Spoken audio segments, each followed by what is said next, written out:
Ele ouviu aquilo alto e claro enquanto tirava a boina com as mãos sujas de graxa e sorriu sem mostrar os dentes. Você é suja demais para estar aqui, menina. A voz veio de dentro do salão, fria, certeira, e quem estava na fila olhou, curioso. O sol atravessava as janelas em cacos de luz sobre o piso manchado. O cheiro de óleo era espesso, com notas de café frio e suor, e no fundo um rádio estalava notícias antigas. Ela se chamava Marina, roupa velha, cabelo preso com um elástico gasto, e havia algo nas suas mãos que denunciava prática e destino ao mesmo tempo. O desprezo foi imediato, risos curtos, um copo de água batendo na bancada. Alguém disse, vai lavar as mãos primeiro, em tom de troça. Marina não respondeu com palavras no começo. Ela olhou o motor exposto como se louvasse um mapa. As mãos deixaram um rastro de pó e óleo no pano. Ela falou apenas uma frase. Se vocês deixarem, eu mostro o que sei. O dono do estabelecimento, Lúcio, cruzou os braços e retrucou. O que você quer? Só um emprego? Ela respondeu com outra promessa pequena e afiou o olhar. Eu conserto um carro. Se eu errar, eu me vou. Se eu acertar, peço só uma refeição. Havia naquelas palavras uma moeda velha de risco e dignidade. Quem era aquela mulher? Por que parecia tão segura? O que começou como humilhação poderia virar uma reparação que mudaria vidas. O que parecia um dia comum num posto de concerto transformaria destinos. E ninguém, naquele instante, sabia que o mesmo motor que ela tocaria salvaria uma criança e abriria portas para um centro social que se tornaria referência. O narrador lembrava em voz baixa que a história traria reviravoltas, lágrimas e técnica, e que a mão que foi chamada de suja devolveria um concerto e uma nova chance. Naquele primeiro teste, o ar estava denso e havia cheiro de metal aquecido. Lúcio, a voz cortante, decidiu colocar à prova a mulher que ousara propor um acordo tão simples. O cliente era um senhor chamado Roberto, dono de um carro velho que não pegava, um motor diesel que tossia fumaça escura. Eu já vi de tudo, disse Cláudio, mecânico-chefe, com braços tatuados e marcas de solda. Se ela fizer isso, eu largo a profissão. Marina agiu com calma, apanhou uma chave e pediu para ouvir o carro. O som era um seco gemido metálico. Ela tocou o capô com as palmas, inalou o ar quente, ouviu o bater irregular e então começou a trabalhar. Tira a vela 15, ordenou sem gritar, apontando com o polegar. As mãos foram rápidas. A cena ganhou ritmo com 12 trocas de falas curtas entre Marina e os mecânicos, cada uma expandida e precisa. O que você vai mexer? Perguntou Bruno. Vou checar a bomba de injeção, respondeu ela. Isso é coisa de profissional, retrucou Cláudio. Tenho prática, disse Marina. Onde aprendeu? Perguntou Lúcio. Na rua e na escola, respondeu ela. Na rua? Repetiu alguém com sarcasmo. Sim, disse ela, e a rua me ensinou a escutar o motor. Vai arriscar nada, disse Roberto com desdém. Vai arriscar a fome, retrucou Marina com firmeza. Quanto tempo? Quis saber Bruno. 20 minutos, disse ela. Se não pegar, saio sem reclamar, finalizou. O ritmo do diálogo foi um jogo de tensão e medida, e ao abrir o compartimento do motor, ela apontou para a bomba de injeção, falou baixo e trabalhou com precisão. Em 3 movimentos, conseguiu ajustar o sensor de pressão, limpar uma peça corroída e recalibrar o retorno de combustível. O motor roncou como se tivesse sido acalmado. O som mudou de gemido para um ronco forte. O cheiro do óleo misturou-se ao alívio.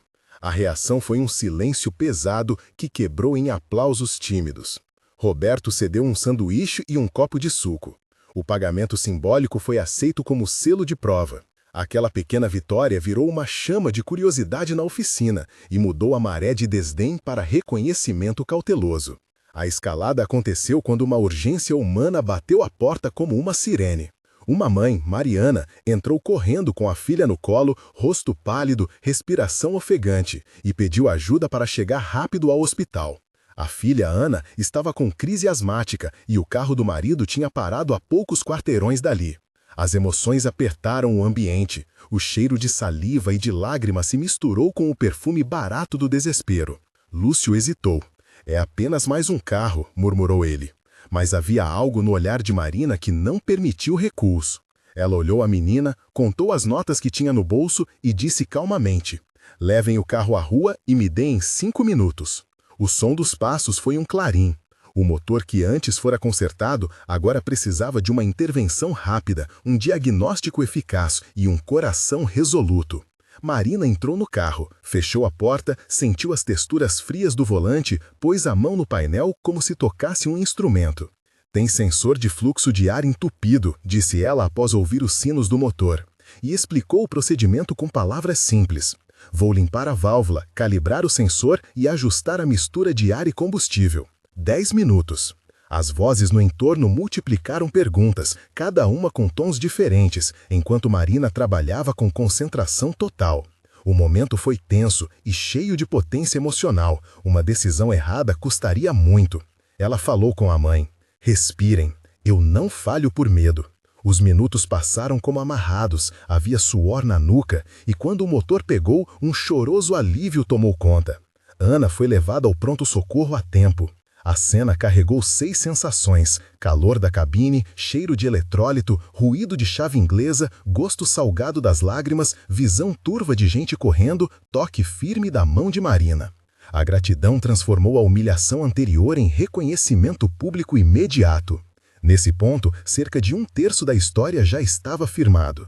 Era também o momento ideal para pedir ao público que se conectasse e compartilhasse memórias de generosidade. Sabe aquele momento em que alguém aparece do nada e muda tudo? É impossível não se emocionar com quem arrisca tudo para ajudar a outra pessoa. Conte pra gente qual foi uma vez em que você viu alguém fazer a coisa certa sem esperar nada em troca.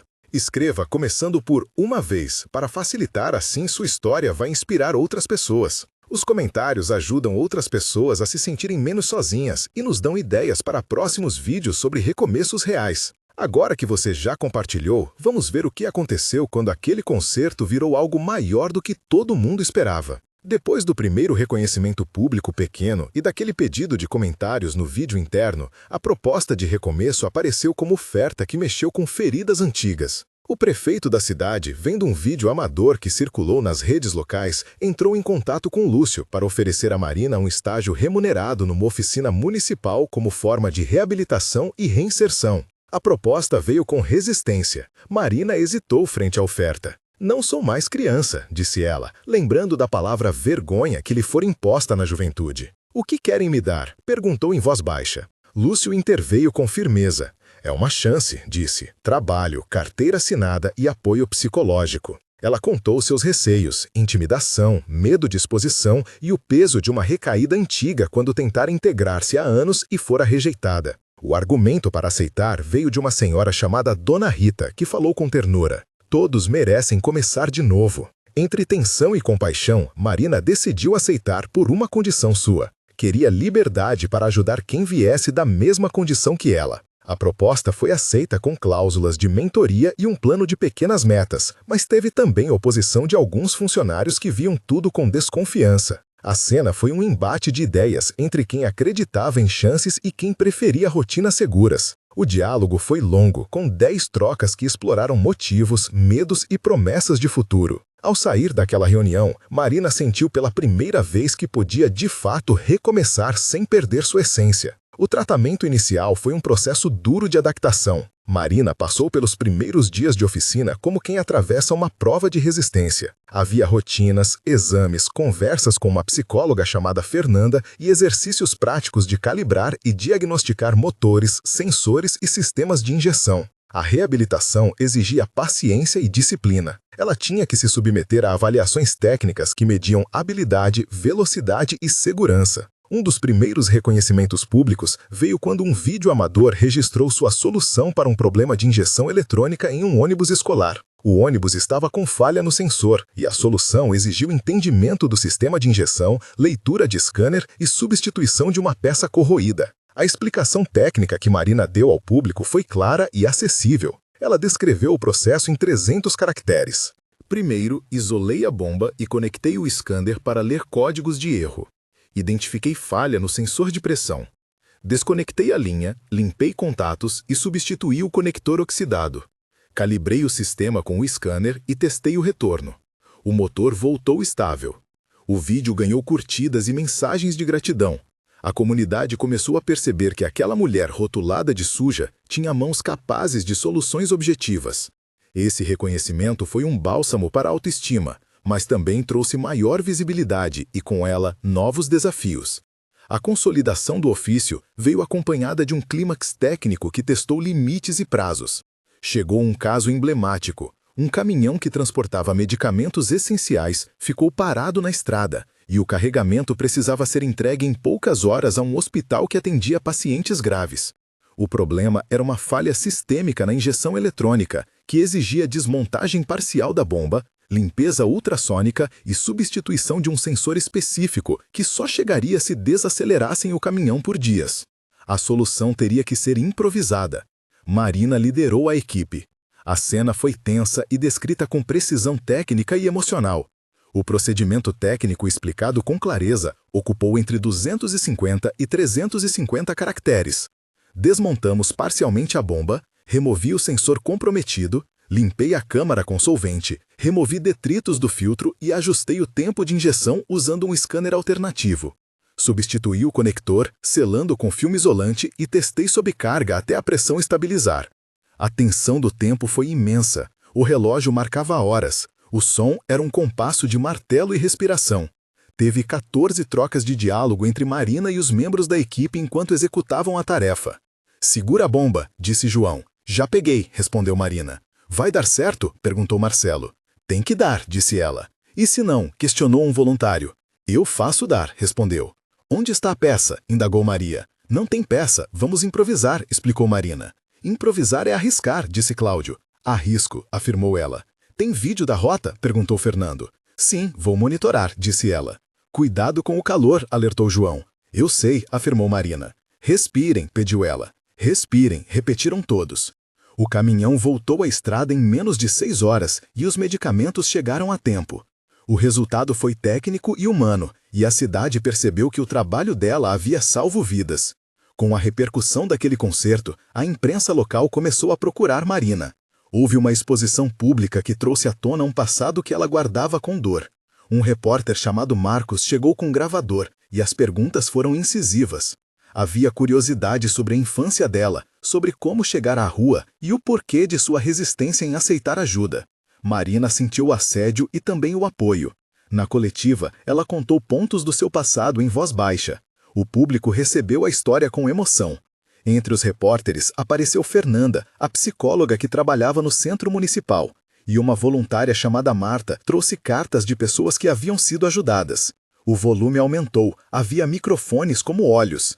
Ela teve um conflito interno entre proteger sua privacidade e usar a visibilidade para chamar doações para quem precisava. A decisão veio de forma humana. Ela escolheu compartilhar o suficiente para gerar empatia e não sensação de exposição. O apoio público inicial se traduziu em doações pequenas, mensagens nas redes e convites para participar de programas de rádio. A revelação do passado permitiu que as pessoas vissem a mulher além da graxa e do possível estigma. A transformação organizacional aconteceu de maneira concreta. Com as doações e o apoio da prefeitura, surgiu a ideia de montar um centro social voltado para reabilitação técnica e formação profissional. O centro passou a abrigar uma oficina, salas de aula, um refeitório e um pequeno espaço de acolhimento para quem estava em recuperação. O projeto recebeu o nome de Oficina Nova Vida. Entre os apoiadores estavam o prefeito, uma ONG local chamada Mãos que Ajudam, a loja de peças do bairro que doou ferramentas e uma empresa de scanners que emprestou equipamento por 6 meses. Foram nomeadas 7 pessoas com papéis ativos: Lúcio, coordenador; Fernanda, psicóloga; Dona Rita, mobilizadora comunitária; João, técnico voluntário; Marta, relações públicas; Marcos, jornalista parceiro; e Carla, gerente administrativa. Cada um teve ações concretas. Lúcio construiu bancos, Fernanda organizou grupos de reabilitação, Dona Rita foi buscar doações de alimentos, João ministrou oficinas de diagnóstico, Marta coordenou eventos, Marcos divulgou e Carla montou a logística. Em poucas semanas, o número de inscritos passou de 10 para 50. A comunidade viu no centro uma promessa tangível. Havia relatórios iniciais que apontavam atendimentos diários, metas de reinserção no mercado e um plano de voluntariado. O impacto inicial foi mensurado. Sem atendimentos nos primeiros 2 meses, 3 pequenas empresas locais se comprometeram com vagas de estágio e várias doações entraram. Durante essa fase, ocorreram momentos de tensão que testaram não apenas a habilidade técnica, mas a resiliência emocional do grupo. Um deles exigiu 500 a 600 caracteres para descrever intensidade e conflito. Um dia depois de uma semana de inauguração, houve uma recaída de um jovem no programa que tentou roubar ferramentas e fugir. A equipe foi surpreendida, houve discussões acaloradas e Marina precisou mediar com firmeza. Ela falou baixo, lembrando seu próprio passado, e conseguiu convencer o rapaz a ficar e aceitar ajuda. Essa cena foi feita de pequenos gestos e palavras certas que impediram uma ruptura maior. Outro momento tenso veio quando uma verda prometida foi atrasada e o centro ficou sem capacidade de comprar peças essenciais. Foi uma noite longa de negociações e telefonemas com doadores, e a tensão tomou conta dos voluntários. Um terceiro momento crítico aconteceu quando uma reportagem jornalística questionou a competência técnica dos recém-formados e levantou dúvidas sobre segurança. Marina e a equipe responderam com transparência, abriram a oficina para inspeção e comprovaram protocolos. Cada momento exigiu coragem, paciência e comunicação clara. Esses eventos mostraram que reconstruir confiança pública é um trabalho contínuo. Entre as cenas pessoais, o backstory de Marina foi desdobrado em 4 parágrafos que ocuparam cerca de 900 caracteres e explicaram sua infância, formação, perda e presente. Ela havia nascido numa cidade do interior, filha de um pequeno agricultor e de uma costureira. Desde cedo aprendeu a lidar com ferramentas improvisadas no galpão do pai. A escola parou cedo por falta de recursos, e ela aprendeu mecânica vendo homens trabalhar e desmontando motores velhos de bicicletas e geradores. Veio para a cidade aos 16 anos buscando oportunidade e sofreu com a perda do pai, que adoecera de forma súbita. A raiz da dor estava também numa traição de confiança quando, jovem, ela aceitou promessa de emprego que a deixou na rua, sem documentos. Isso a levou a noites de abrigo, mendicância e trabalho eventual. A formação veio de oficinas solidárias e da observação paciente de mecânicos que a ensinaram sem formalmente treinar. A perda mais marcante foi a morte da irmã por falta de atendimento, que a marcou profundamente e a fez prometer a si mesma que salvaria outros quando pudesse. No presente, Marina era a soma dessas feridas e aprendizados, uma mulher cansada, precisa e com mãos que lembravam mapas. Relacionava sempre seu passado ao conflito atual. A humilhação na oficina foi a repetição de episódios vividos, e a oferta de recomeço foi o momento em que tudo poderia mudar. A sequência trouxe episódios de exposição pública e celebração que confluíram para a consolidação social do projeto. A inauguração do centro teve fita cortada, discurso do prefeito, uma fila de gente esperando aula e a presença de doadores que vieram doar ferramentas e material de proteção. Os números foram apresentados com calma: 50 inscritos no primeiro mês, 35 devolvidos ao trabalho em 3 meses, 100 atendimentos de assistência social e doações que somaram o equivalente a R$100 mil em equipamentos e manutenção nos primeiros meses. O trabalho atraiu empresas que ofereciam estágios e vagas para quem completava o curso. A narrativa destacou testemunhos reais de beneficiários, entre eles um jovem chamado Rafael, que hoje trabalha numa frota municipal, e uma mulher chamada Silvia, que abriu uma pequena loja de manutenção. A mensagem moral foi clara: mãos que consertam motores também consertam vidas. No decorrer da história, foram descritas técnicas processuais sempre que necessário. Em um caso de restauração de motor antigo, Marina explicou em 300 caracteres. Retirei a cabeça, limpei as guias de válvula, verifiquei folgas com relógio comparador e substituí retentores. Usei junta nova e torque adequado para evitar vazamentos. Testei em bancada até a pressão estabilizar. Essas descrições técnicas foram sempre acessíveis e respingavam credibilidade ao enredo. Houve também explicações sobre scanners OBD e sensores, como conectar, ler códigos, interpretar falhas e resetar parâmetros. Tudo foi feito com linguagem clara para o público leigo. Chegou então o momento de consolidar a história com um epílogo que mostrasse legados e números concretos. Um mês depois da inauguração, o centro já tinha uma rotina formada. As aulas aconteciam de manhã e à tarde havia uma coordenação de voluntariado ativa. E testemunhos começavam a aparecer. Entre os resultados estava a integração de 20 alunos em oficinas parceiras, doações regulares de alimentos para a cantina e uma parceria com a clínica local que oferecia consultas psicológicas semanais. Havia ainda um pequeno relatório com números: 50 atendimentos de orientação, 17 encaminhamentos para empregos e doações mensais suficientes para manter operações básicas. Marina falava nas entrevistas que ver aquele movimento era como se algo que estava quebrado começasse a voltar a funcionar. Era visível uma melhora na autoestima do grupo e uma diminuição de conflitos internos. A cidade começava a acolher a iniciativa com carinho e expectativa. 3 meses depois, o centro tinha formalizado parcerias com 3 empresas de transporte que recusavam empregados sem qualificação. Um programa de estágio garantiu que 24 participantes tivessem experiência prática supervisionada. Havia também um relatório de impacto social que mostrava uma queda de 15% em reincidência de jovens em situação de rua entre os atendidos. O financiamento havia sido ampliado com doações corporativas e campanhas de arrecadação que permitiram comprar equipamento de diagnóstico por scanner avançado. A equipe cresceu e aquele passado de humilhação tomou a forma de lição. Marina assumiu uma posição de liderança técnica informal, ministrando aulas práticas e coordenando atividades. Surgiram novos projetos, como uma brigada móvel de socorro que atendia veículos de emergência em estradas próximas. O centro passou a oferecer também workshops de prevenção e manutenção preventiva. 6 meses depois, havia uma consolidação mais robusta. O centro passou a ser chamado pela prefeitura para consultorias, recebeu um prêmio local por inovação social e teve atendimento a mais de 300 pessoas. 27 participantes conseguiram trabalho formal e a taxa de empregabilidade do programa atingiu um índice significativo. Havia um balanço financeiro divulgado de forma transparente, custos de manutenção cobertos por doações e parcerias e um plano de sustentabilidade que incluía serviços pagos a preços sociais para empresas locais. O trabalho comunitário continuava, com grupos de voluntariado coordenados por Dona Rita e João. A história de Marina virou caso de estudo em um seminário sobre reabilitação técnica e foi replicada como modelo em outra cidade.